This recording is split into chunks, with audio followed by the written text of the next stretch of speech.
View from the Gutters, episode 155.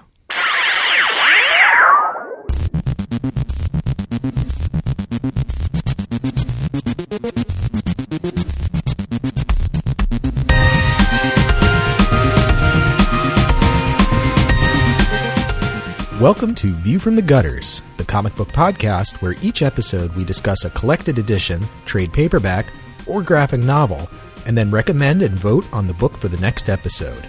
Warning, the discussion portion of this show has massive spoilers for that book. On this episode, we discuss My Friend Dahmer by Derf Backderf. Thank you to all of our Patreon sponsors for contributing to the show, and especially to this week's episode sponsor, Becca Lewandowski. To skip ahead to the recommendation section, skip to 1 hour, 20 minutes, 45 seconds.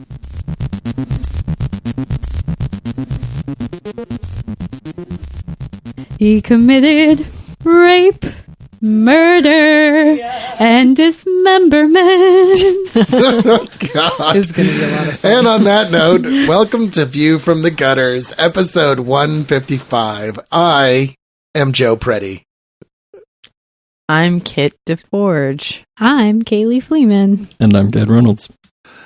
And tonight we are talking about The Milwaukee Cannibal. The Milwaukee Necrophilia. My Friend Dahmer by Backderf. Derf Backderf. Derf Backderf. You have to say it like Pickles the Drummer. He's Derf Backderf. It's every time. We're all going to talk like this for the rest of the episode. Oh my God. Yeah, so this is an autobiographical work, and it was pitched by Brian May, yeah? Mm-hmm. Okay, so... Which leads me to wonder a lot about Brian May. Oh, Like, he's a what kind of sweetie. books does he like? well, you know... What I other mean, great recommendations does he have for us? He What a treasure recommended, trove didn't this he man recommend is. the weird book we talked Oh, the about? Cthulhu one? Yeah, the weird Cthulhu-esque, like, people running What away if you went from on the cult. peyote and drew a comic book It's about like, what Cthulhu? did he say? Like Romeo and Juliet on like Tylenol with codeine or something. He made the best pitch for that book, That and I sounds still really, wonderful. I really enjoyed it. I Yeah. cannot, for the life of me, remember the name of it. It's change. Thank you, Change, Mr. yes, May. yes. So that was great. Yeah, I think about that book all the time. I still don't like it, but I think about it all the time. I think that book is just a testament to me to what you can do in a graphic medium and how cool it is. But this kind of went the other way for me.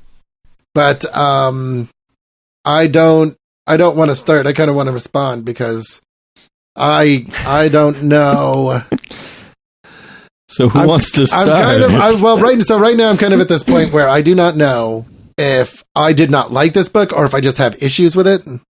So I kind of want to hear what everybody else has to say, and then Well, first, let's do the intro of the book, and I'm sure Yeah. discussion Right. will spur from there, because there's a lot to say about this book. My Friend Dahmer, it follows Jeffery Dahmer and his friend Derf through high school. Derf was kind of a social reject, but also used his position to kind of bully Dahmer, but also be friends with him. It was very like detached friendship, I guess.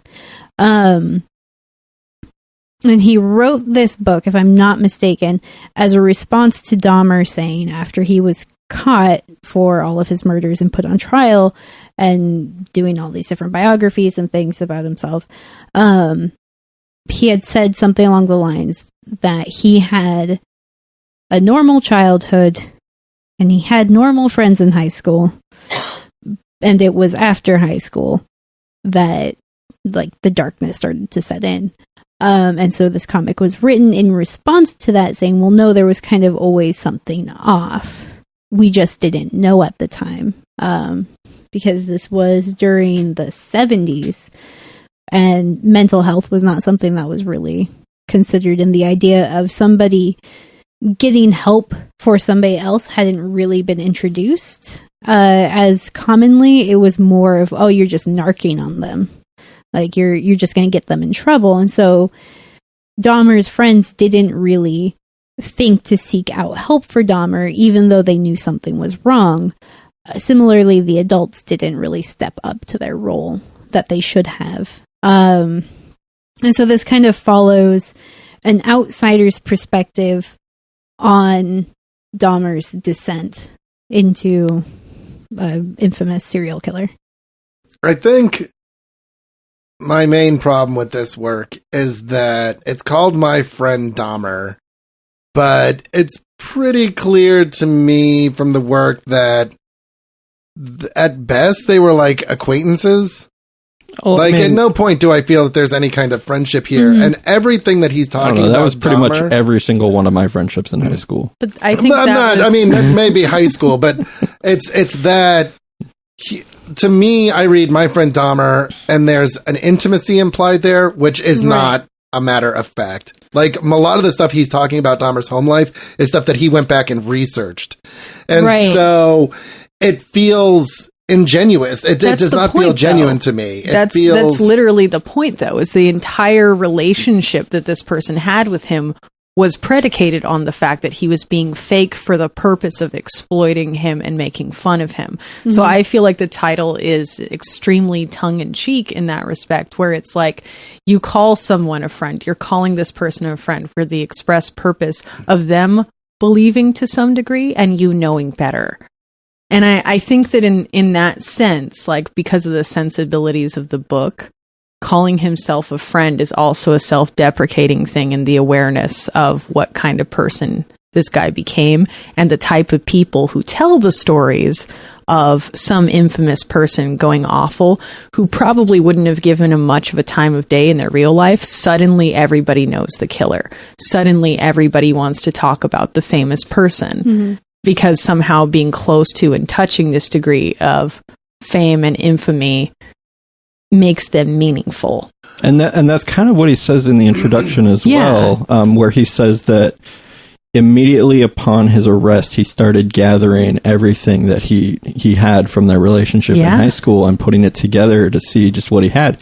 And he didn't do anything with it until Dahmer was killed, and he didn't know how he felt about that. Yeah. So he had to put his story into words. As in fact, he actually says that he used it as a cathartic exercise to basically write a story about Jeffrey Dahmer after he was killed in prison. And it's funny because obviously he stands to benefit from some degree, or for some degree from this relationship, but ultimately with the awareness that was always the nature of the relationship, that this person wasn't here to genuinely be cared about and concerned about and things like that, and like have a friendship nurtured. This person was here for his entertainment in his own mindset, and that's what's scary about it, is this processing of that. Right. And I think that's a fair point, and I did not think about that. But for some reason, to me, it feels like what I wanted, I guess, and maybe that's my bad. Like, I'll own up to that. But I think that is a fair point, but I still don't think it addresses what my problem is that it feels, the narrative in this feels very much like it can't decide whether it's Derf's story or Dahmer's story. Yeah. And I wanted Derf's story. I wanted to see this interaction between him and Dahmer, because that's what I think. It feels very much like this is shit he wants to get off his chest, because at the end of the day, he's looking at this guy and the shit that he knew, and he's looking back, and all of a sudden he's got this ghastly fucking clarity. Mm-hmm. Right? He's like, wow, this was in this guy this whole time. Yeah. You know, this could have been any one of us. Like, I've been in a situation. So when I lived in Albuquerque, and I won't use any names here, I had a friend that shot his parents. Right? And it's like, it's weird. It's weird to be in that position, because you're like, I've been into that house. I've hung out with this guy. There was no indication that this is something he would do, and yet he did it. Mm-hmm. And it's trying to find, like, if he had fucking murdered, 17 people and eaten them and had sex with their corpses, I probably would have been more than just a little freaked out by that. So I understand the need for this work, but it feels very convoluted to me, because he doesn't, and it doesn't feel like he's working through his issues about knowing Dahmer. It feels like he wanted to know what was going on. Mm-hmm. And I think I would have appreciated it more if he had let those be two separate works. See, I don't know that they can. That's the thing, is that because of the lack of genuine nature of the friendship between the two of them, you have to somehow reconcile the difference between the person you saw, the person you hear in theory through gossip and other things, the person they become later, and the person you were to that person. And that's not just in the case of somebody going completely off the rails and stuff like that. That's any degree of even grieving or things like that. You have to stop and ask yourself, who really was this person? How much am I projecting my guilt or my sense of doing wrong by this person, or my perception that maybe I could have altered something or created a sense of like self-importance in regard to another person's behavior? How much do I really know? How much could I really have changed? How much is hindsight? How much is me? And how much is me trying to decide whether I'm responsible? Decide if I could have been responsible, or if I could have changed things? Or even just understand what it was that caused this to get as far as it did. Like, he frequently talks about teachers and various other people who knew that that Dahmer was drinking, that he was going through school all day long, stinking drunk, and nobody stops him. Nobody stops to ask him why. Nobody does anything about it. And the strange thing about these cases is people will circle around an event. They will circle around the criminality. They'll circle around the infamy. And they want to touch that, but they don't want the responsibility. And I think the author is somewhat aware of his position in that, in the sense that he's like, could I have done something? Would I have done something? Would anyone have done anything? And at what point do we think about that? He does make a good point, though, about the whole narking thing. Is like, well, that's actually what he says in the book, is that back then in school you didn't narc. And I went through a lot of that myself with bullies and stuff. Like, I got beat up every day throughout the third grade. I never said anything because that was in school. You never told on another child. You know, that was... But does that erase guilt? I think that's what the author is asking, is just because people don't do something and it isn't the common way that things are done doesn't mean that you get to excuse the feelings that you had about that. No, I mean, it doesn't excuse it. Them. It's just like the times have changed. Back then, you would not tell on a bully. And these days, especially with the internet, with Vine, everything like that, you know, bullies are finally getting outed. And that was not something that happened back then. And that may be true, but I think what's being talked about here is the convoluted nature of these interactions, of the things that we let slide, of the things that we don't want to believe in the face of very strange or very obvious evidence, the things that we choose to not speak up about, regardless of when you grow up and how things are done. It's, I think, a larger examination of why, I guess, certain degrees of personal responsibility can be thrown by the wayside, and a question the author is asking himself and the audience in the sense of, do I have to feel guilty for this? Could it possibly be that we are maybe thinking about bullying and calling these things out and noticing these things only because we're starting to see a track record of what happens when you don't. When there's body counts in schools, when people are going in with guns and killing their classmates and teachers, people are becoming more aware of this see something, say something culture. And I think that that's probably a little bit tied into his trying to process his feelings and trying to decide who's responsible and who gets off the hook because of the culture. And if anyone ever really does, or if we all just have this silent agreement that if we don't question it, we're not responsible. No, I mean, that's a good point. But I do want to touch back on something Joe was saying about, is this Derf story or is this Dahmer story? And I feel like, I guess one of the ways it looks to me is that he had to tell everything about Dahmer's story, not like as a money grab, but because that's what people want to hear. That's what people wanted to buy. And that's how he would make money out of it. I think the answer is yes to Joe's question of, is this Derf's story or is this Dahmer's? The answer is yes, because you can't have one without the other in this sense. Your experiences with other people inform your life. And part of this is like, I don't really know that after experiencing and knowing things like that, that you can ignore that. Things like you think about the fact that you had a friend who killed his parents. That is a part of who you are and your life experience. And I'm sure it's something you wonder about, that you wonder what it is that you didn't see. Well, and I mean, I don't want to get too much into it, but I was figuring, so we had the same group of friends, and his girl, it's a very convoluted story, but I was more involved than just, he didn't kill his parents, thank God. But shot, sorry. Well, I didn't qualify that, so.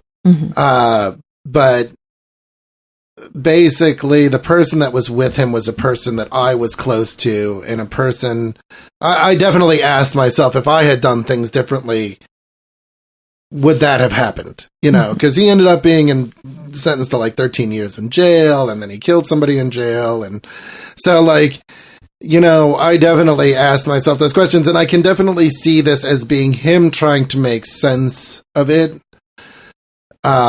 That totally makes sense to me, that he would look back on this and go, well, what did I miss? What was going on? And then he needs the pieces for himself, because he needs to kind of, because I agree with you. At every opportunity, he's trying to deal with his guilt. He's saying, where were the adults? He's saying, we didn't narc. He's saying all that. He's doing everything he can to tell himself, this isn't my fault. I couldn't have done anything. Yeah. And I think that's fair. I think the disconnect for me comes with, it's just, I can't, like, I read things like Mouse and Persepolis and Fun Home and things like that, and there's a connection there. And maybe it's because it's people talking about direct events rather than, you know, I just feel like there's a disconnect when he's talking, and I can't ever connect with him. And maybe it's because it's adult Derf talking about teenage Derf mixed with adult Derf's research. And so those things never fully mesh for me. And I understand that may be a function of the story, but it really kind of, every time they switched between, I felt like I was forced out. Yeah. There's also the nature of trauma, and that too is where there's going to be a disconnect from the author too, because when something traumatic occurs, it's very frequent that you begin to piece together evidence you have and fabricate memories. Yes. Fabricate relationships, fabricate conversations. Yeah. And that happens, it doesn't have to take something as serious as murder to occur. No. You can have simple things kind of cause that, where you, especially when you throw guilt into the equation, that you start to try to create your own narrative as a means of processing the events, and then do it either favorably for yourself or potentially more traumatically to make sense of the confusion and the damage as being a larger thing than it really is to you. Like you feel some degree of guilt for not being more important than you are, so you make yourself more important in the story. That is a real question in this work, though, Joe. Like, I couldn't agree with you more that there is a huge disconnect here. And I guess my interest is if that comes from the author's difficulty and failure to fully process the experience, and if that's happening through the work or before the work is created. And I think that's a good question. I think that's an interesting question, because I think you pose an interesting question there. I do appreciate the fact that he remains general rather than, because if he had tried to be too specific, I think this book could have very, very easily fallen into sentimentality. I think he's scared of fabricating memories. I think he wants to keep it as genuine as possible. So he's taking a big step back.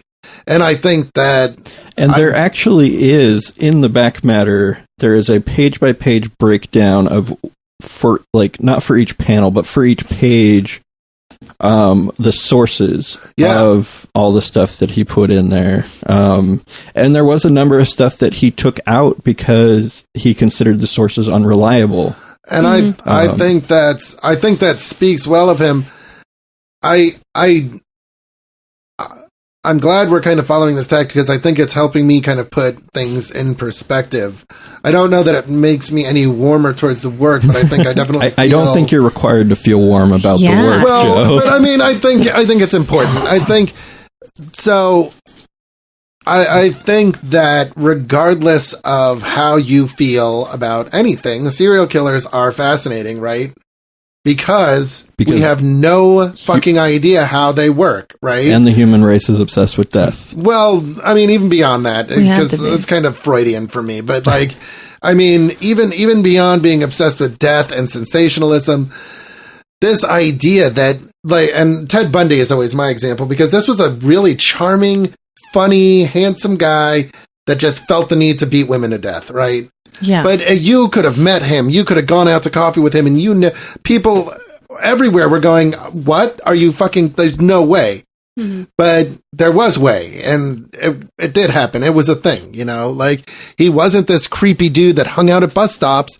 He was this incredibly intelligent and charming man that like felt the need to kill people, and we don't understand why. We don't understand what drove him to do that. And I think that there's something about that captures the imagination, you know? And so people, I think that there is this kind of morbid fascination with them. We want to understand why they did it. Cause I remember the Dahmer case, and I remember I was gonna say this was probably, you would have been a pretty good age too, to be seeing this sort of stuff on television. And like, again, thinking about and being at the right age to where you could be in the position of the author. Yeah. In theory, kind of close. Yeah. Well, I was, I think in my early teens. Yeah. I was 8. So you would have been 13 or 14. Yeah.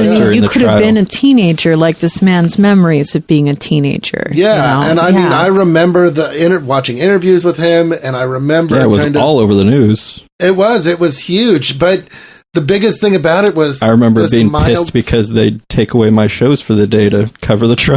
Oh God! Well, nothing. I want Full House. Nothing was worse than OJ in that regard. Oh yeah, that's true. My grandparents, and oh my God, that was it. Yeah, but every channel had the Bronco going down the freeway. Oh God, yeah. I watched it live on television. I remember that. It was weird. But I think the thing is that you see Jeffrey Dahmer sitting there in this chair, this incredibly unassuming man, and you're like, this guy ate people?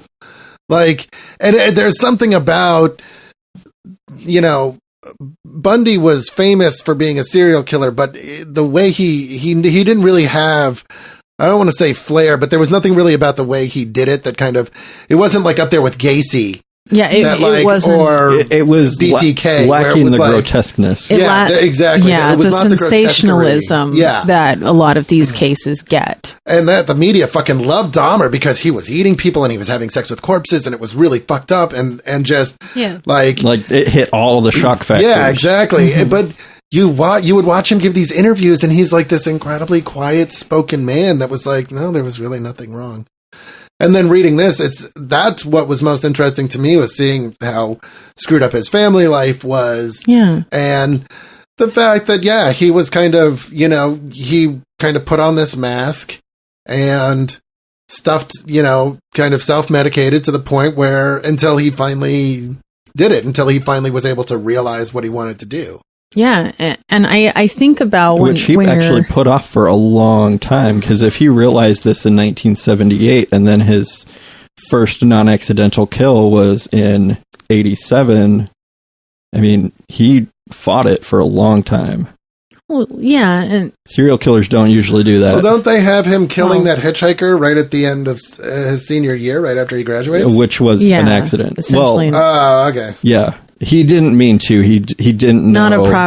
Not properly is a wrong word, but it was premeditated. It was not premeditated. It wasn't a premeditated assault, but I mean, you know that it had to, like, it sparked something. I mean, because he admitted that it did, but like he did fight it off for a long time. He knew it was wrong. which was ultimately why he couldn't plead insanity. Well, yeah, and I think that that's definitely something, from what I understand about serial killers and people that commit serial crimes in general. There is a knowledge that it's wrong, but there's also this feeling that they get when they do it that they can't really argue with.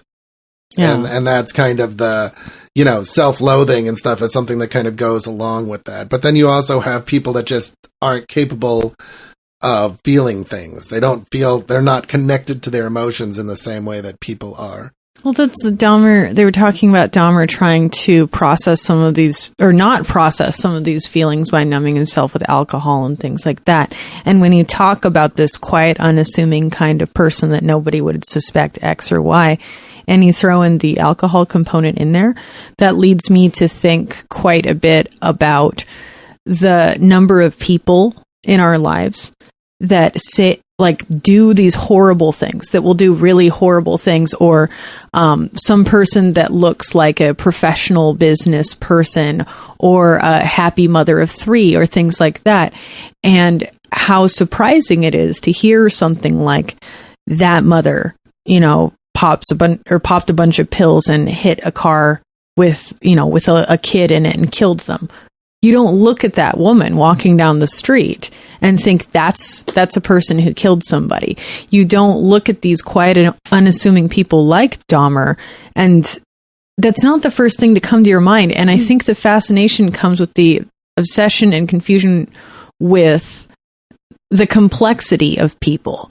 And I think that's what truly interests people, is that there is this fear of our own complexity, and I think fear that we can't really know the people that we know. And when they talk about these cases, part of it is individuals connected to this person processing that, but society also trying to process their own failure of connection between ourselves and people like this that we can't easily label as the monster. When they talk about cases like rape, when we're talking about trying to understand rape in our culture, it's commonly spoken by feminists that the biggest problem with discussing rape is that we believe it's a man in a hood that jumps at you from the bushes, and not someone's brother, not somebody's teacher, not a dad that has 3 kids that could be, not Bill Cosby. Yes, exactly. And that's it right there, is that we have this hard time with processing that, and it creates this fear of the other people around us, but also this fascination with the idea that we all kind of have sins and we all kind of have these awful things that we hide in ourselves. And who could see ours? Who could know if we did the things that we did? How can we know that the people that are around us are people that are what we see? Well, and I think there's this picture floating around the internet of Hitler with his niece. Yeah. And people have this that can't be real, or blah, blah, blah. And there's this great response. Yeah, exactly, right? It's easier to know they're a monster. Yeah, we want to look at Hitler and go, this is a monster, this isn't a human being, because to accept that he's a human being is to accept that any human being could do that. And I agree that that's definitely part of it, right? When you put talking about rape and the guy in the hood in the alley, or the guy with the overcoat that's running around to playgrounds flashing people, right? That's something we can kind of write off. That's outside of our monkey sphere. We don't have to deal with that. Yeah. But when it's Dr. Huxtable, all of a sudden you have to deal with that. Yeah, the author has this hard time with this because he's trying to pick out incidences where he should have, quote, seen the obvious. Yeah. Things like hacking the fish apart, things like that, and going, this is so obvious that he's a monster. Yeah, well, that's, it was a friend, and it was told as a story. I don't know if I've actually believed that scene or not, but that's what I mean, story. Is that how do you know, and at what point do other people create narratives to be part of this larger thing? And that's something that happens with any sort of serial killer. You always have people who want to inject themselves. I dated him. Yeah, they want to inject themselves into the story. They want to inject themselves into the investigation. He picked me up in his car and I got away. I felt weird. Yeah. And that sort of thing, and it turns out it never happened. There's this obsession that we as people have to be a part of something traumatic and dark and evil, but we also don't want to see it. It's at very a safe selective distance. Yeah. So it's very selective. I think a good example of this would be Dexter, the TV show. I haven't read the books. I've heard that they're not so great. They're not. But but in the TV show, like, Dexter is, by all accounts, a fairly normal person. Like, he's a little weird at times, but his coworkers generally like him. He has a loving wife. He has kids, that sort of a thing. And then you find out, oh, well, he's a crazy murderer, serial killer, that sort of a thing. But God, like, just imagine, like, remember, I guess, how popular Dexter was while it was airing, and still is. Like, people still talk about that show all the time because it gives you a chance to be a part of something dark and gruesome and grotesque and so outside, but it's safe because it's a TV show. Well, with the criminal justice and the justice process, they talk about this concept of episodic memory, and what it is that one of the things that police and detectives are taught in dealing with, quote, eyewitness accounts or accounts of that nature from people that may have known someone, character accounts, things like that, is this nature of episodic memory and how the problems of encoding and retrieval of memory that manifest from these situations are so deeply colored by A, the individual emotional state of the person at the time of questioning, and B, essentially this desire to be helpful. And that's what's fascinating about this Dahmer book to me, is that there is the same sort of engagement in this text that this person is having, where they're having problems that you can look at with episodic memory in their own narrative. Cade, you talked about this fish story not essentially being something that he maybe truly experienced, and many of these things in here being stories that were told by other people and knit into this narrative about him and Dahmer. Yeah, well, and that's one of the reasons I mentioned the sources, is because, like, the source for that scene, it's like it is a story from the friend who was there, but yes, it may be put down on paper more gruesome than it was. Yeah, but the reason why that's in there, the reason why that is important when we talk about episodic memory and things like that, is that this man knew this person during an impressionable age when he was in school. He had a clique of friends that shared these kind of stories. I heard, I saw, this day, I went and did this thing with him. And of course, these are teenagers. They are going to dramatize events. They're going to build them up. They're going to tell the stories to entertain. So the author himself is taking what is in essence like, not even really like a third account, or what did they call that? A third hand or third wave account of something that was already likely over-dramatized, if it occurred at all, and throwing it and knitting it into his own narrative of his life and his experience with this person. And that's fascinating to me, because in the recall and encoding part of memory, and part of being a, quote, witness to history, he could be creating the fiction not just for his book and not just for issues of his guilt, but again, out of this desire to understand this person and to create this sense that people engaged with him and understood, and not just engaged with Dahmer, but engaged with the creation of Dahmer.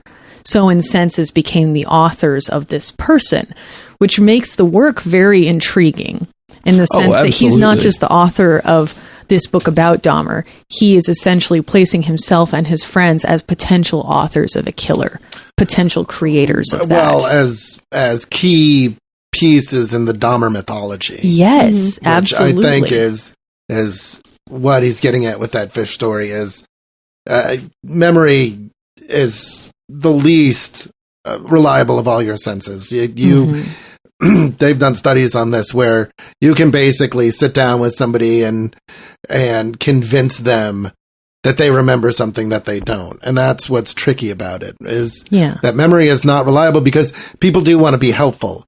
So that's why police have special training, or should, you know, there are people that have special training in order to get witness testimony, because you have to ask the right questions. Because if you're just like, and you have to ask the questions in the right way. Yeah. Because otherwise, people want to help. You know, It's one of the most common causes of wrongful conviction and things. yeah, And this is this idea that people want to see justice, but they also want to be relevant. yes, Kind of That's like what's how you're scary. more likely to get an honest answer from somebody if you tell them,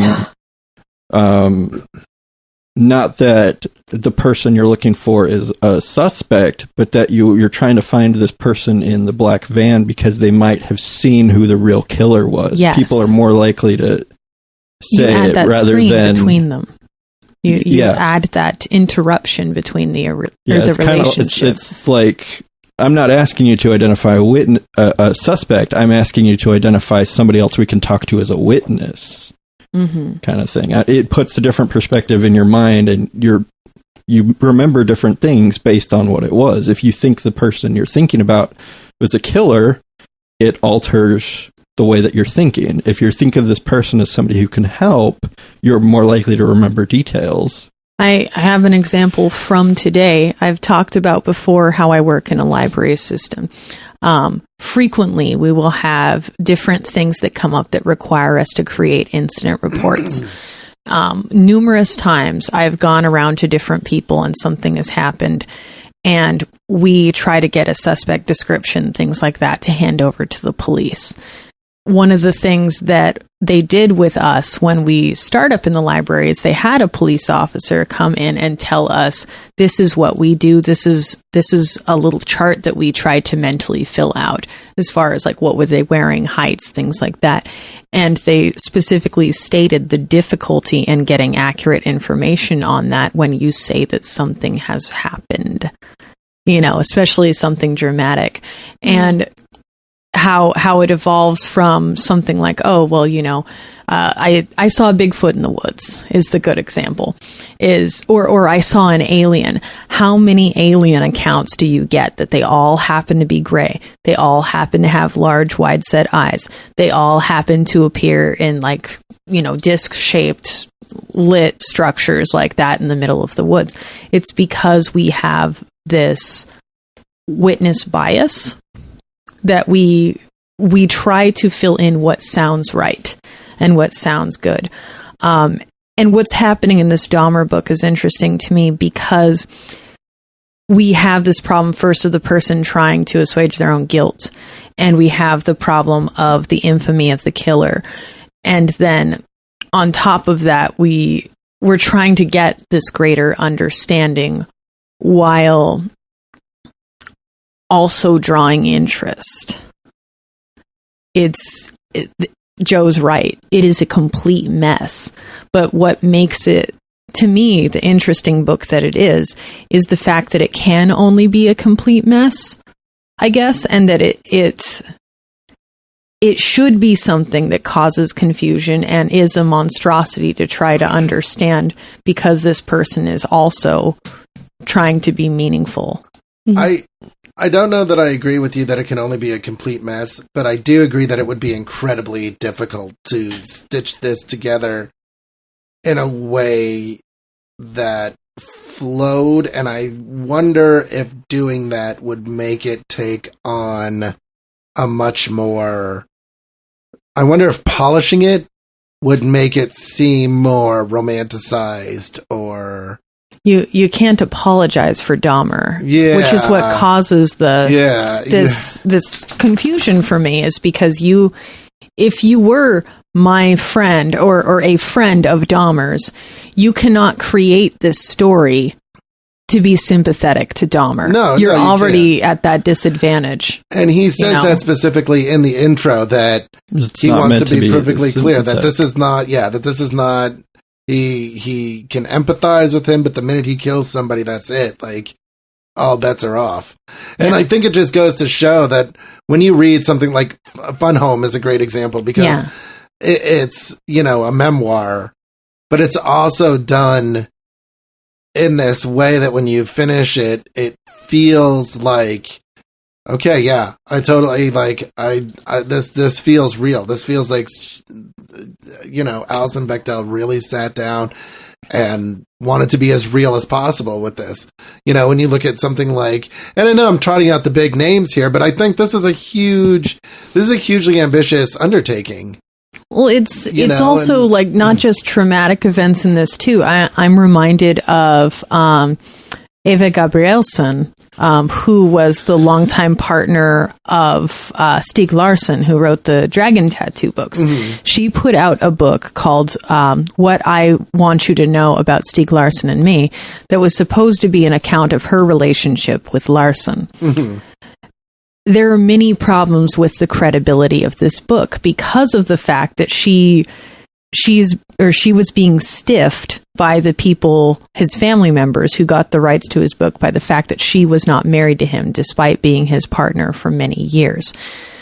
I remember discussing this book with several people and trying to understand how you can, I guess, enjoy an account of that, of this person's life, right, but struggle with both her credibility, the actual recorded events, her reconciliation of what those events are, and then, of course, her direct involvement in the life of this person.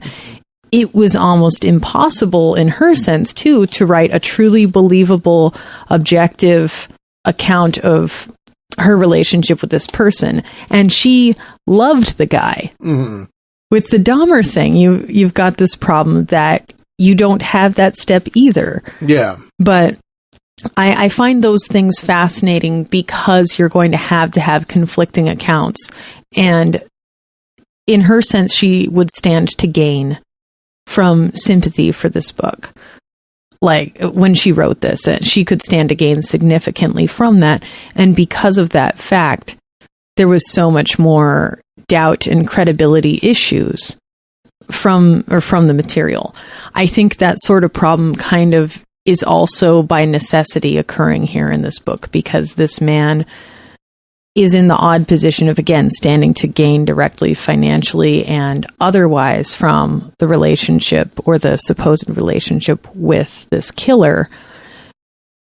And then again, on the other side, struggling with senses of responsibility, or struggling with trying to keep other people at enough of a distance from blaming him that they still want to hear his story and want to believe him. Right. So it is really, when you do these autobiographical things, it is a tightrope walk when it comes to events like this. And I don't really know that you're not going to get significant wobbling. I think it's difficult when you're connected to it. I think that I agree that it's a very, very fine line to walk. When you read something like Logic Comics, mm-hmm, these are people that are, which is an autobiographical story. It's not autobiographical, I'm sorry. It's a biography of, I just fucking lost his, hold on a second. Bertrand Russell. Mm-hmm. But it's being done by researchers, mm-hmm, years after Russell has died. So they're basically, they're going back and doing research. So there's a distance there. Yeah. Now, are you losing some of the reliability because you're not getting firsthand accounts, because you're only getting, you weren't there, you didn't witness it? I mean, it's always a trade-off, right? It's like when you read Persepolis, you have to ask yourself, how close are we? How is Marjane Satrapi really able, like, how reliable is she as a narrator? Because she was living these events. Mm-hmm. Can she distance herself enough from them to tell that story? And I think she does. But I think that must have been hard for her. With something like Art Spiegelman, this is the story his father was giving him. So there is already a built-in distance there. Yeah. With something like this, I mean, I don't know that I can imagine doing it, because it feels like, from what he says, that this was something he had sat on for a while to do. And mm-hmm, I think that it probably benefited from that. And the more I think about it, the more I think you're right. I don't know that. I think that had he polished it, it would have suffered from that. Mm-hmm. But then I wonder, can you do something like this with the distance? Because it's not just that he wasn't close to the guy and had to go back and find out about him, right? It's that 20 years have passed. Yeah. And you're not paying, as a teenage boy in high school, you're not concerned paying about yourself. Yeah, exactly. Mm-hmm. You're not paying too much attention to things that, don't have an immediately instant gratification for you. Right. So it's like, I mean, I don't know. I find myself wondering, I feel like maybe financially, his financial situation releasing this was secondary to him just needing to get this off his chest. Yeah. From him needing to find his own answer. And for him needing to kind of be able to tell himself, I couldn't have done anything. Mm-hmm. Because you can't, right? You really can't. Like in my situation, in his situation, in anybody's situation, you had no way of knowing. Nobody's going to look at a 17-year-old kid and go, "Oh, you knew Jeffery Dahmer? Why didn't you stop him? You bastard, you selfish prick." Nobody's going to do that. That's that's the height of unfairness. Because the first question is not why didn't you stop him? It's what was he like? Yeah, exactly. Because that's what people want. And it's an awful question to be asked. It's like, what was he like? He was like this guy that I was like not nice to, and that I did not treat well, and that I used for my own amusement. That's got to suck. And it's in seeking an answer to that question that we have the problem, like the quagmire that we're in with this book. It's you're adding to this that when we talk about this book, when we talk about books on this podcast, we're typically used to talking about things in terms of our level of enjoyment of a work as a fictionalized account, as a product for our entertainment. This is still sort of under that umbrella, but we have some fictionalization of events, which makes us somewhat able to talk about whether or not we, quote, enjoyed the experience of this thing.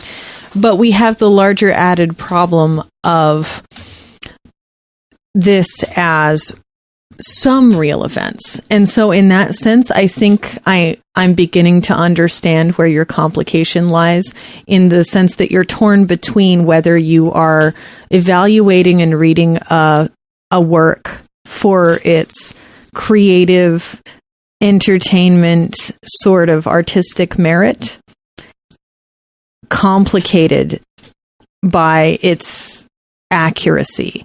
Am I understanding that problem right? Like whether or not it's accurate is causing problems with whether or not you can enjoy the work as a fictionalized thing or a true thing. No, I don't think it's so much that as he's trying to work these things out for himself, and you're, by reading it, are participating in that. You're watching. And I think that is inherently dismaying for me. Like, yes. And that could be because I went into it with an expectation, but I also feel like I'm used to works that ask a question. I'm used to you. Yeah, I'm used to documents or films or anything, right? That are basically, their existence is asking you, the viewer, to participate in this question, right? Mm-hmm. But I don't feel this commits all the way to that, but I don't feel that it completely abstains from that either.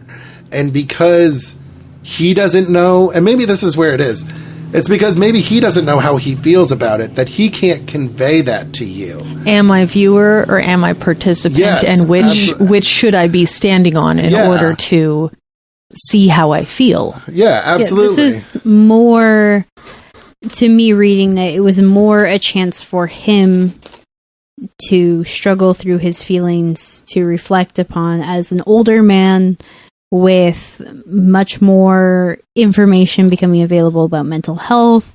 Because between, mid 1970s to 1991, 92, and then when he wrote this sometime later, a lot of information came out about mental health. Like it's hugely formative era for that. So he has to go through and struggle with his own feelings and realize, is this a failing of mine? Can I be blamed for this? Should I be blamed for this? Is that fair?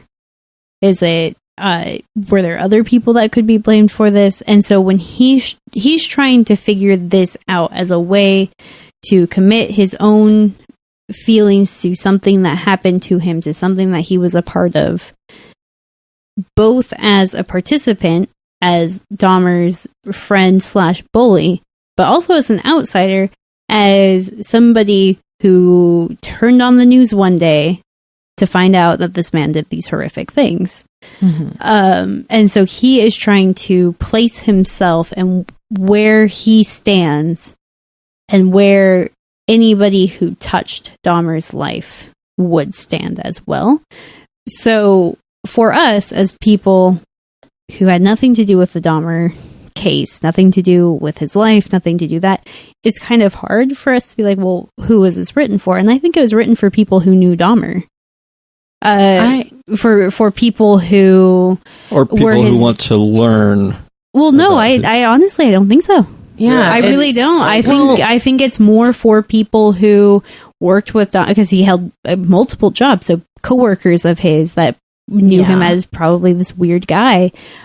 People who rode the bus with him. People who it's kind of a eulogy too. Yeah, that's what. If I'm hearing you right. Yeah, it's kind of like a eulogy. Exactly. It's not really for... You don't go to a funeral and then expect a speech about somebody. So tell me about this dead guy. Yeah, tell me about this guy. I never met the fucker. Tell me about him. Yeah, tell him. It's eulogies, and I think this book are written for the people that knew him. Yeah. See, I would argue that it's written for people who want to learn, because this is one of the only personal accounts about Jeffrey Dahmer in existence. This is stuff that most people had no clue about. It was never published in any of his biographies. It was not touched on in any of his biopics. But I think the real question is, was it written with those people in mind? I don't think so. Sure. Like that's, yeah. I think people who want to learn more, sure, they can pick this book up. I think they can. Absolutely. I mean, especially with the way that he quotes all the sources in the back. I mean, it is a way to learn about him. But he also does say things like throughout the course of the stories, well, something happened here, I don't know what it was. Or this person, his younger brother, was important to him, but I never knew him. And I think if it was for education, there would have been more brought into them. I never met this person, but right? I don't think it's for them. I think it's because it straddles this line. Again, we keep having these back and forths because it straddles so many lines in that regard, and that we can't pigeonhole it as just an autobiography or just an entertainment work or just, a general nonfiction work on the life of this person from an objective source. And that, I don't know, in many senses, I can say that I don't think this is an enjoyable book, but that does not mean that it isn't still a fascinating book, or it isn't still in some senses a kind of memoir masterpiece, because it admits what many memoirs don't. And that's that you don't know what happened. That everyone wants to make sense of what happened. Everybody wants an answer, and a conclusive one when it comes to memoirs. It asks the interesting question of what happens when you admit you don't know the truth. Yeah. What happens when you know that you don't know? To kind of bounce off of that, I think oftentimes, and I tend to do this when I read memoirs, it's just, this will give me an answer to X question. Because they'll know. Because they were close to this person, or they're close to that event, or they did this thing, or whatever. It will answer a question of how was this allowed to happen? Why did this happen? Who was this person? Things like that. And to have a memoir that opens up more questions than it answers is a risky thing as a writer and as somebody trying to get something off your chest. But it also must be incredibly relieving, I would imagine, to be able to say, I don't know. I never really knew. And that's my conclusion on this was I knew this person in high school. I had not known that things had gotten that bad. And looking back now, I can see the signs, but I did not know them then. And I still have a hard time connecting that child that I knew to the man that committed these acts. Yeah. Well, I don't know that he does, though. I don't know that he does have a hard time connecting those two. And the more I'm listening to you guys, the more I'm wondering if it's not even for other people that knew him, that he just needed to do this. Maybe he didn't. Maybe he thought he was going to find answers. Maybe he thought he was going to find some kind of absolution. I really wonder if he just did it because he felt he had to. Because you can't know. Because there is nothing. Like he says multiple times, there was just this dark thing in him. Mm-hmm. And I think he tends towards prose that's a little bit more dramatic at times, which I wonder if that was another thing that kind of kept me back away from this. But I mean, I don't think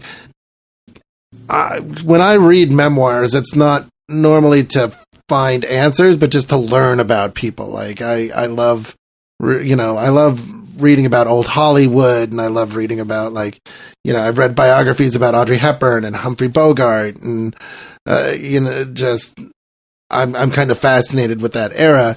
But it's interesting to know where people came from.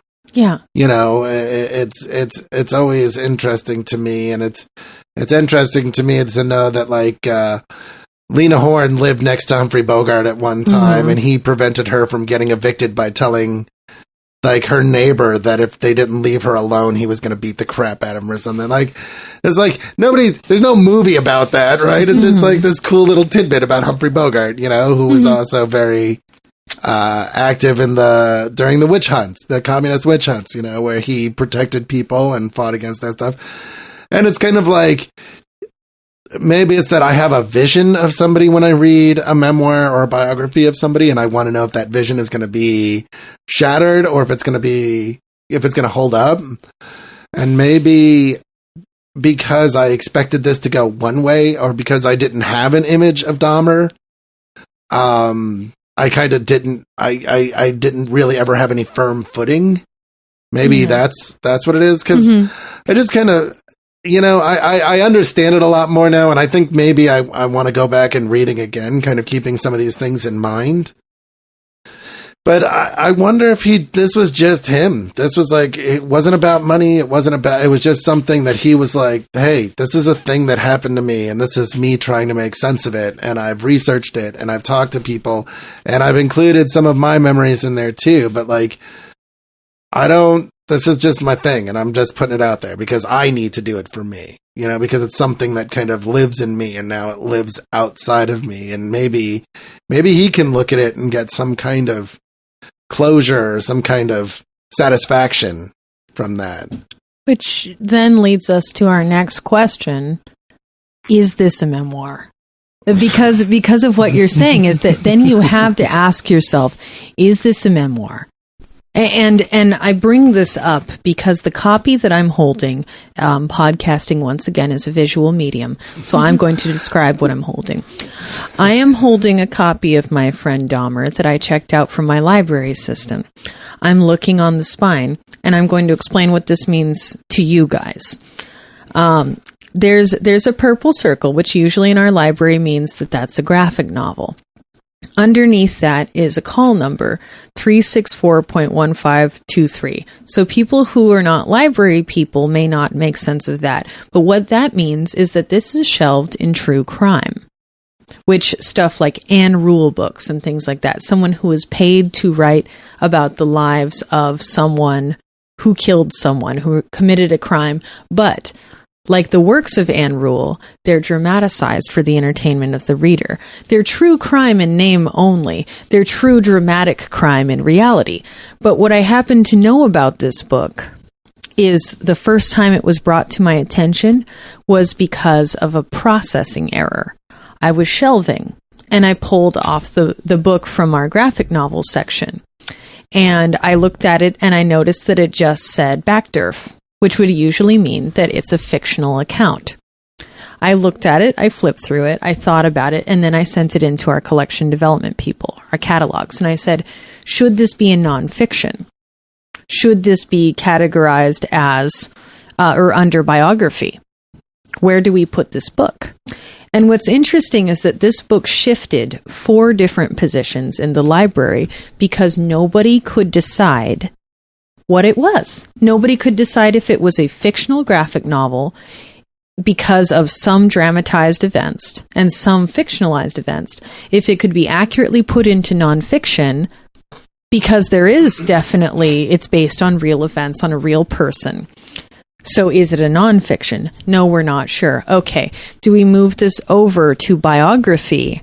Because that tends to be the place where we put things that we have feelings about people that are informed by some fact, but potentially tainted by perspective. They did not know. They still don't know.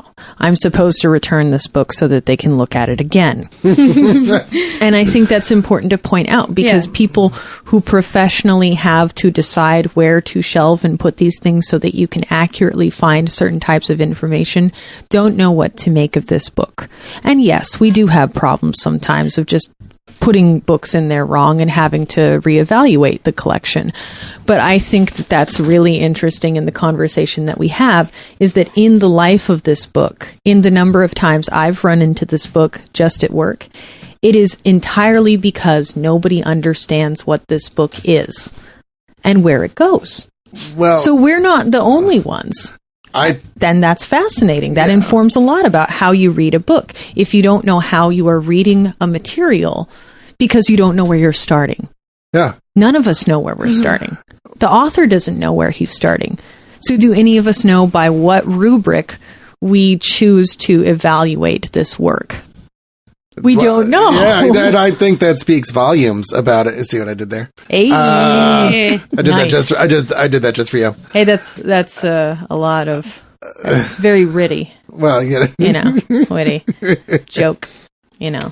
That's a yes. We're all very clever with puns. It's a literary. That's one for the stacks. Literary, very nice. We need to shelve this for now. Yeah, I think so. Okay. Yeah, we can sort it later. Okay. Anyway, I agree. I don't know that Backderf would know either, and I think that's probably my main problem with it is I don't know how to interact with it, or I didn't. I think it's if you're hard to just have a frame of reference. Yeah, is what you're saying. Yeah, absolutely. Okay. And I think lacking that, it makes it's a very difficult work to interact with. I think that's a really interesting point, not being able to classify it. Mm-hmm. I think that kind of, it's, I think that is definitely problematic for somebody like me going into it. Mm-hmm. I think with a work like this, I try not to have expectations, but I think it's impossible not to have any. You have to have some because my brain is like, I'll read something and I'm like, oh, this is what I expected. And when it's not immediately clear to me that is not the case, mm-hmm. I will glom onto things and just be like, well, this because, X because of Y. Mm-hmm. Well, if your X is different, then your Y is going to be different. Yeah. And I promise I won't get any more mathematical than that. But theorems and proofs and in regard to perception and where you start, I can definitely see where it can be jarring when you have certain expectations of what sort of work you're going to encounter, particularly if the subject matter is something that is as unpleasant as this is. Well, and emotionally raw. You want to mentally prepare yourself for what you're going to go into. And I think that I went from not really thinking that I would think much of this book to finding it incredibly masterful that the author forced you into his position of not knowing how to feel about what he's telling you because he doesn't know how he feels about what he's telling you. And my favorite kinds of works, I'm going to repeat since we sort of said that on a break, my favorite kinds of work of all kinds, or all time really, are works that I may go in with a perception, like this one. I'm expecting a true crime account. I'm expecting a man who does what most people do when they tell a story of someone like a killer, which is A, insert themselves, B, make themselves important, C, overblow things for entertainment value. And what I got instead is a person who has to deal with the conflicted feelings they have, doesn't enjoy the fact that they have them, but really desperately wants some sort of understanding. And my heart went out and connected to that author in that sense. Like I wanted him to have what he wanted, but I understood why he couldn't have it. And in that sense, it became a very important and beautiful thing for me to read, because as fascinated as I am by true crime, I love to know that I can connect with another human being that I've never met just through the virtue of their desire to communicate their experience. And with horror movies, I think of film in the same way. My favorite types of film are film that I go in with an expectation and I leave wondering why it was that I didn't have what I expected, why it's important that I not get what I expected, and what sort of meaning I can glean from challenging my perceptions of what something is going to be or what I think it should be. Well, and I think if a work is good enough so that after you are done with it, you sit down and go, okay, what was going on with this? And it makes you want to seek out those answers. I think that's a successful work. I don't think there is much greater success than that. Yeah. When you finish a work, or when you are involved in a work and you want to interact with it, you want to scrape away the shit that's on top and really get into it and what's going on and what it means, then that's I don't know that there is any greater success than that. Yeah, and what I'm trying to say in no uncertain terms, Mr. May, I want to thank you very much for this particular pitch, because it was very invigorating for me to read a book that challenged my expectations and made me want to think about what I wrote, not just for the podcast, but just generally speaking, and how we treat other people's and how we evaluate fiction. I think we have some issues on this show sometimes where we, probably because we're from Olympia, here we are now, entertain us. And yes, that is part of the comic book experience. That is part of what we do here. We want to enjoy reading. We want to enjoy talking about things. But I think it is just as important, if not more important, to evaluate what we enjoy, why we enjoy it, and if we need to love everything about something, or if we need to feel conflicted and uncomfortable with ourselves to better our perspective. No, I agree. And I think this was a wonderful pitch because of that. Yeah, I was not expecting this rich a conversation, and I thank you for that, Mr. May. I think that it was definitely a much richer experience than I expected it to be, and I agree. I always try to be in the position. I always try to be of the mindset of why was I entertained by this, and it's not always the easiest thing to explain, but because Superman punches a giant robot. Well, yeah, and when it's Superman punching a giant robot, I think it's easy. But I every once in a while, it's nice to struggle with a work. Yeah, you know? I love struggling with a book if someone is there with me. Yeah. When we had that Odyssey conversation, that was very meaningful to me in that sense that I love when I can struggle with something and somebody else can get something else out of it. Yeah. And that's why it's important to have books like this that I think we aren't entirely sure is going to look like what we expect and be what we expect. Well, yeah. And I think once I've tried to do that in the past, and I was trying to do it with Odyssey. I was trying to do it with The Wake. Reading something that I felt provocative or that I did not know or understand the way I felt about, and so that's my work this week. The pitch I'm going to make this week is a book like that, where I'm kind of like, I'm not sure how to feel about this and how it was presented.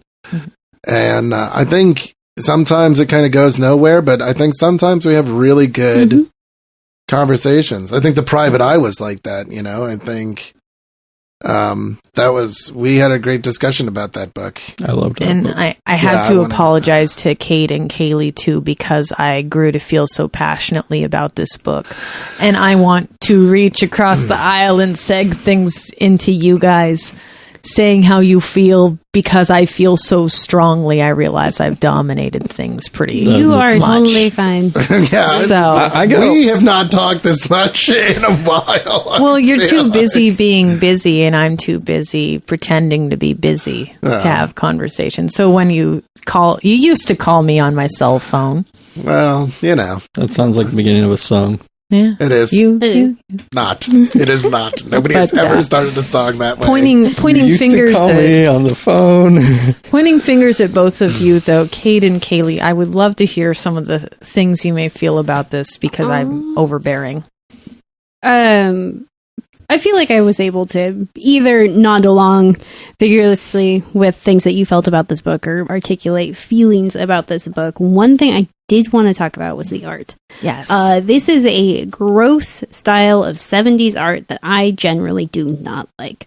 The only other time I have liked this style of art was on the cover of Cheap Thrills by Big Brother and the Holding Company. And that is it. That is the end of that. Janis Joplin nursing a baby. That is the only thing I care about.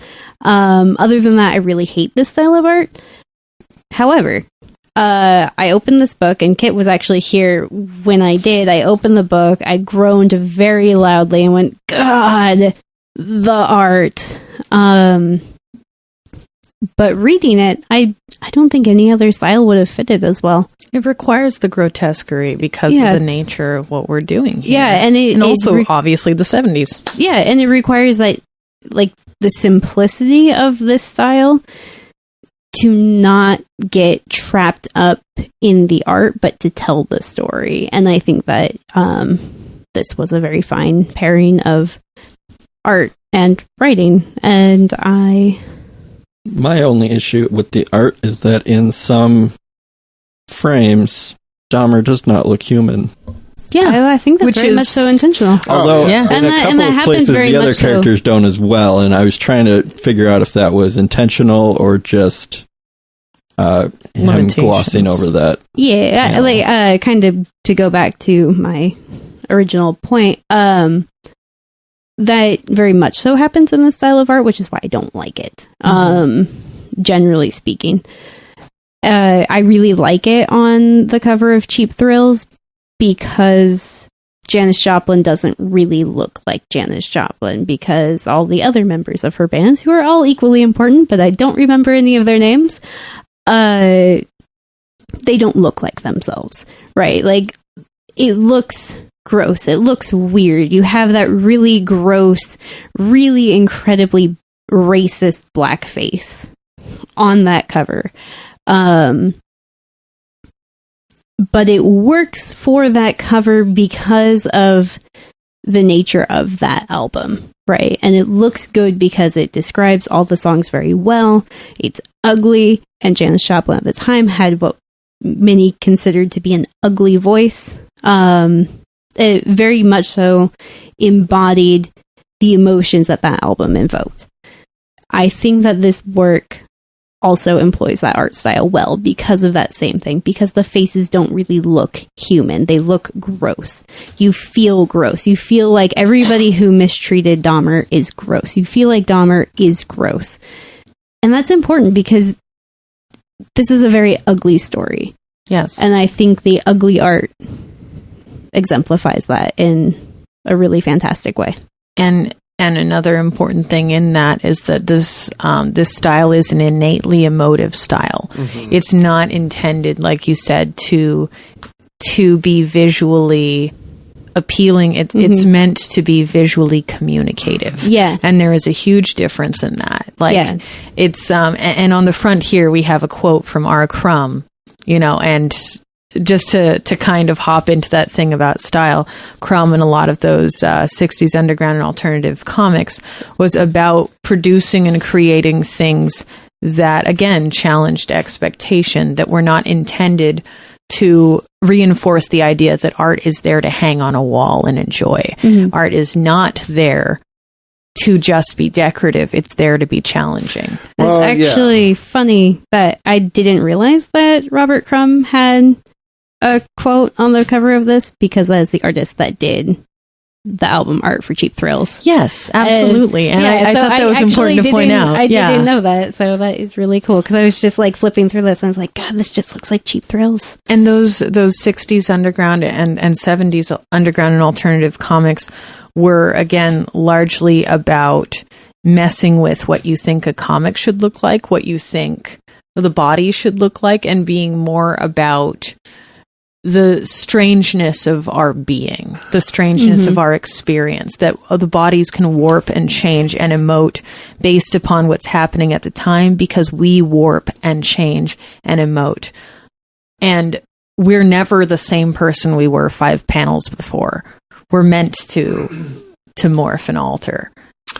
Well, especially what R. Crumb was doing at the time there, and a lot of his contemporaries flew in the face of contemporary culture, but and of pop culture. They were, kind of this anti-wholesome. Yes, and especially R. Crumb stuff. I mean, he's talking about being manhandled by large women and just his fetishes and just kind of how full of shit people are.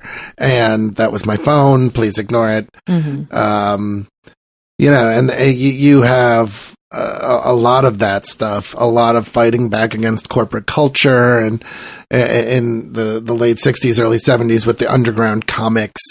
It's not meant to be easily consumable. No, absolutely It's meant not. to choke as you swallow it. You know?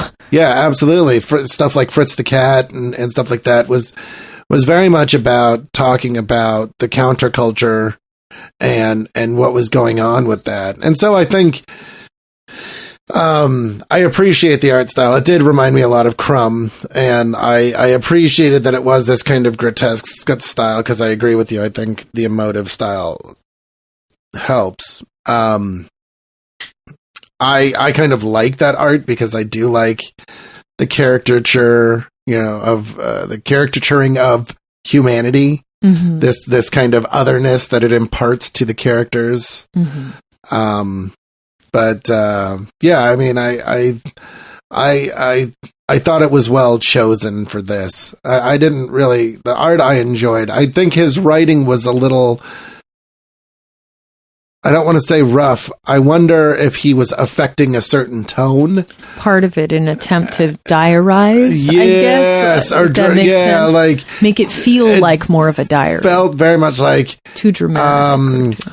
Yeah, there were certain parts of this that I could definitely hear, like Robert Stack narrating, Yes, the darkness grew within him. It's did we really need to do, is that you trying to give it a certain feel? Is that you trying to impart, or is that the author trying to, not you, kid, because this is not your work. You were not trying to.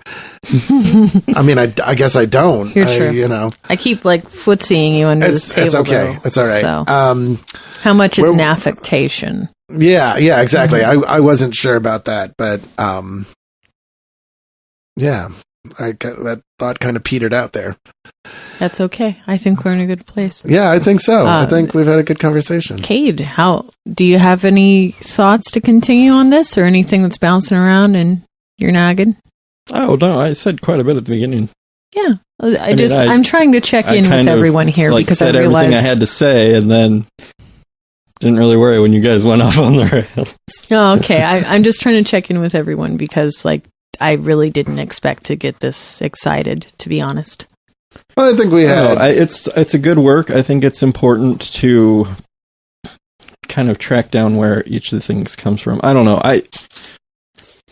To me, I feel like with a lot of biographical work, which, by the way, is where I would categorize this in a library, mainly because he has the sources quoted. He basically has the bibliography in the back, even if it's not a traditional bibliography. I mean, it kind of is. He does say, he does have a page where it lists each source individually, but I don't know. I think it's important to look at where each of the scenes comes from. Like, you know, is it from an interview with Dahmer himself? Is it from he said, she said rumors? Is it from, you know, FBI files? Like, I think it's important, like, when you're looking at each of the scenes as a whole, and if something doesn't agree with you, I think it's important to look at where they came from. Like, I mean, what I was saying about the scene with him cutting up the fish is, I think that something happened, because generally rumors are based in fact, but I don't know if it was as gruesome as it was shown. Yeah. But, like, we will never really know. Yeah. You know, because it could have been an over-dramatization to begin with, in which it was then, again, over-dramatized. Telephone. Yeah. It's, I don't know. But I do think... I think it was a good work, and I think it's an important work. That, you know, I might not have strong feelings about all of the stuff, but I can't really fault the guy for making the book. Yeah. Kind of feels like an overgrown zine to me a little bit in that regard, because zines also have that nature of straddling the line a lot of the time between multiple genres or possible placements. Yeah. This felt very zine to me. Yeah. All right. Well, there's definitely something I was glad I read. I was glad I read. Yeah. Oh. Do we want to move on to recommendations? Yes, we do. Let's do it. All right. Do you want me to go first? Who wants you go for it, Joe. I'll go first? Yeah. You're already mouthing. All right. What I am recommending this week is Bodies, which I'm totally spacing on the name. So I'm going to describe it a little bit, and then I'm going to say who did it. So Bodies is basically a story that takes place over 4 time periods. I believe it's the middle 1800s, the 1940s,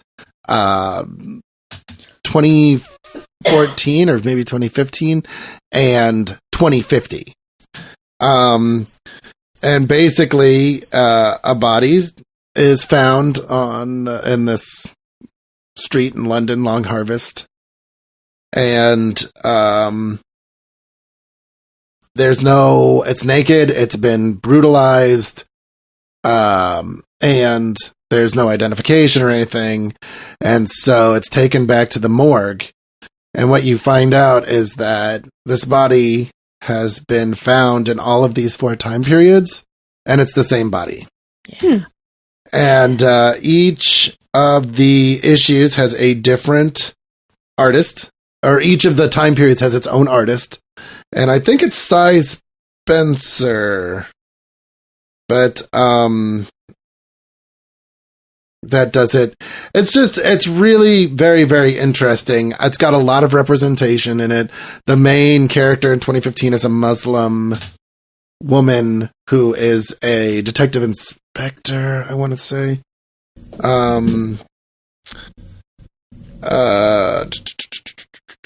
Yes, Cy Spencer. It's Cy Spencer with Dean Ormiston, Phil Winslade, Megan Hetrick, and Tula Latay. And basically, it kind of builds over the 8 issues, and it's interesting. I've never seen anything like this done before, and I'm not exactly sure how I feel about it. I'm pretty sure I liked it, but I think it was really, really interestingly done. And there's a lot of different... I think they handle the 4 time periods really in a very interesting way. I think it's a really good use of the graphic format. But yeah, I kind of read it on a whim, and I think it's interesting, and I'd like to talk about it with you guys. I know it wasn't the best pitch. I'm kind of tired. It's been in my to read for a while, actually, on Goodreads, because I've been really intrigued by the concept. Yeah, it's really cool, and like there's I really like the cover art, and regardless of whether or not I like it, I think it's one of the more ambitious ideas I've seen done. It could have gone spectacularly wrong, and it didn't. But I'm not convinced it went spectacularly right either. So that's kind of why I want to talk about it. Okay. Cade. Oh, at first I was like, what am I doing? Why'd you just pick me? So I want to bring something that I've brought in the past.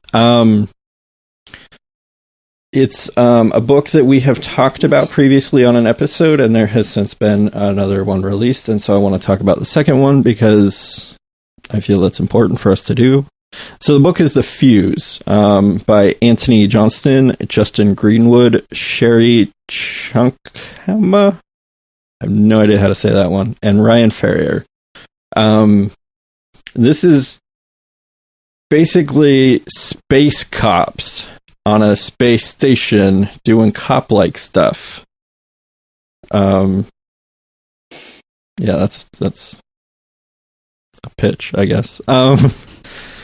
So in the first one we read, it was called The Russia Shift. Basically, there's this giant international space station where all these people come up to live, thousands of people.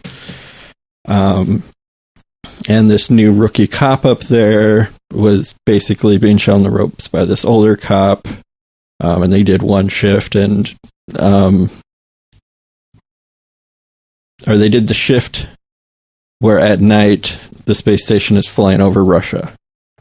And they solved a murder and other stuff. And it was really good. And we kind of liked it. And everybody said, it's going to be interesting to see what they do with this book. And so I really want to talk about what they did do with this book. So I'm pitching The Fuse Volume 2 Gridlock. I'd like us to reread The Russia Shift if we have the time. But I don't know. I just think it's a really good book, and I would like to see... I feel like it's important for us to go back and see what has happened to a series after we've talked about it. Cool. Kayleigh.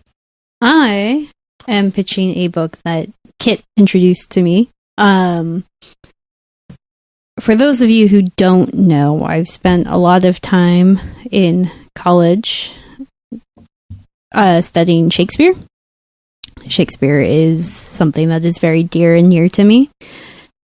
And thus, for anything that has to do with Shakespeare, tends to win a favorable position in my heart. So this book that I am pitching this week is Kill Shakespeare by Connor McCreary and Anthony Del Cole, with art by Andy Vellinger. This is... I'm just going to read the pitch from the website because it's kind of hard to all combine everything and not get into too much of Shakespearean history, which I will say for the episode. The pitch, according to IDW, is: in this dark tale, the bard's most famous heroes embark upon a journey to discover a long-lost soul. Hamlet, Juliet, Othello, Falstaff, Romeo, and Puck search for a reclusive wizard who may have the ability to assist them in their battle against the evil forces led by the villains Richard III, Lady Macbeth, and Iago. That reclusive wizard, William Shakespeare, is pitched as a combination of Fables, The League of Extraordinary Gentlemen, and Lord of the Rings. And I think it would be great to talk about. Plus, who doesn't love the bard?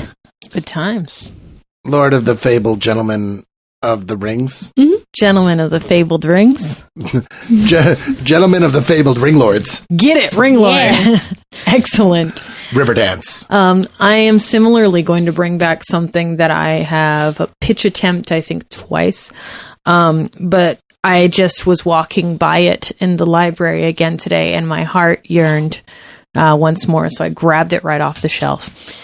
So I'm the Vertigo guy. I have to Vertigo this show. At some point, we will Vertigo the fuck out of things the way we have imaged. We have imaged the shit out of this show. So I got to bring back the Vertigo from the time that I think is fantastic. I am bringing Enigma by Peter Milligan, author of Shade, the Changing Man, and Duncan Fegredo, who did some work on Hellboy and Kid Eternity, which I also love. As a reminder, I guess, I'm going to do a back pitch too. So Michael Smith, an average guy who kind of had a dull and cliched routine, girlfriend, didn't get on with him that well, cheats all the time, job that's shit. He one day has his life change where he meets a man who happens to have basically stepped directly out of a comic book that he was obsessed with when he was young. It's in getting involved with this superhero, the Enigma, that his life starts to take interesting turns, that instead of the mundane, repetitious way that he's living, he's discovering more about himself. Some of that is his sexuality. Some of that is aspects of his personality that he wasn't aware of. And it's kind of a little bit of a head trip for him in some respects, rather. And gets kind of scary in some points, but it collects the entire 8-issue miniseries. And it's, I think, a really fantastic book because the art is 90s Vertigo. It's unusual. It's strange. It's got the ink that I love. There's lots of lizards as a motif. These sort of hallucinatory lizards that I love. Really unusual stuff. And monstrous supervillain psychotics that start coming into his average life. And he has to team up with the creator of the Enigma comic book to grow to understand why these things are coming into his life, how they're changing him, and what sort of things are missing in his sense of self that leads him to be in this position. This is one of my absolute favorite of the Vertigo core series at the time. It's got some 90s-rific things going on with hair and truly beautiful knuckles, which that's a big deal for me. Beautiful, unusual hands. Very interesting twist and exploration of superhero things and what parts of superheroes are related intrinsically to queerness, and what sort of things are formative to us when we're young that mean something to us then that we don't understand until we get older. So that is Enigma by Peter Milligan and Duncan Fegredo. All right. I'm going to vote for Kill Shakespeare. Yes. Which I am saying as 3 different words. Kill Shake Kill Spear. Shake Well, Spear. As we'll cover in the episode if it gets posted, they are 3 separate words. Oh no! Yes. Oh, yes. Prepare for Shakespeare conspiracy theories. Shakespearacy. The Shakespearacy. Because it sounded interesting to me when you pitched it. Thank when you. Kid pitched it. I'm sure it was cooler when I said it. And that's why he's I'm voting. not comparing your pitches. I'm saying I wanted to vote for it when you pitched it. Hey, here's the thing. It started out fresh, you know? Yeah, that's true. Yeah. And something else was happening, and that. But yes, that will be my vote. I want to read The Fuse, but I don't want to read it this quickly after. Like, I'd like to let it build up and then maybe do a long run on it because we did just have some FP. And that's similar kind of. The only reason I didn't pitch it the week that we did FP was because we just did FP and we did stuff about agents, and I got suddenly self-conscious about pitching it. That's fair. I don't know. It was funny. I really did like The Fuse, and I would like to see where it's going. I just want to let a little bit more build up. Mm-hmm. I'll vote for Enigma.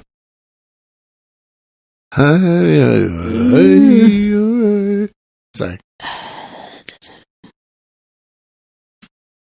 I'm going to start singing Enigma songs if you're not. What did you pitch, Joe? Bodies. Okay, that's the one.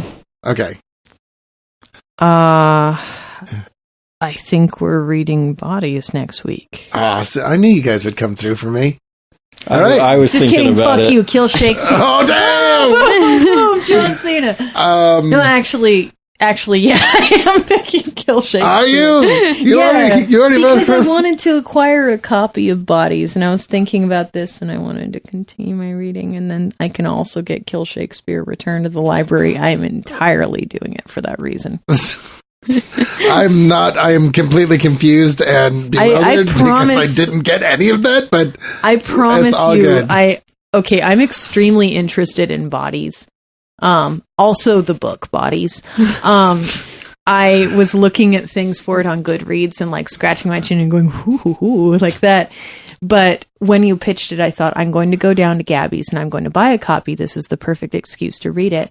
And then the overwhelming guilt of the number of library items I had checked out just chased it on the heels right back down into the rabbit hole and barked and barked and barked.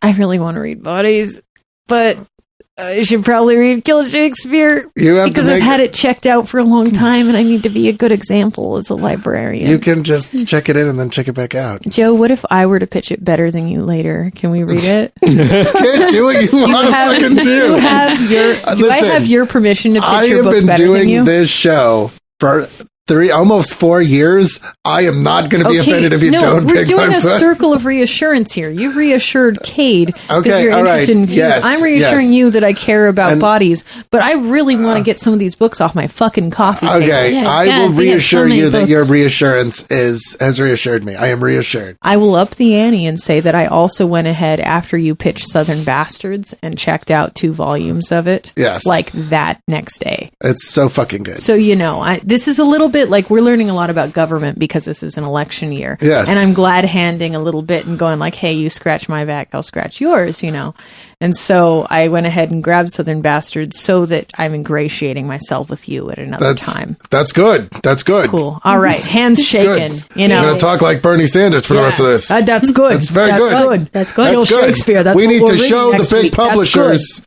that we will not be intimidated. Fluffy squirrel. Fluffy squirrels. This woman makes excellent beans.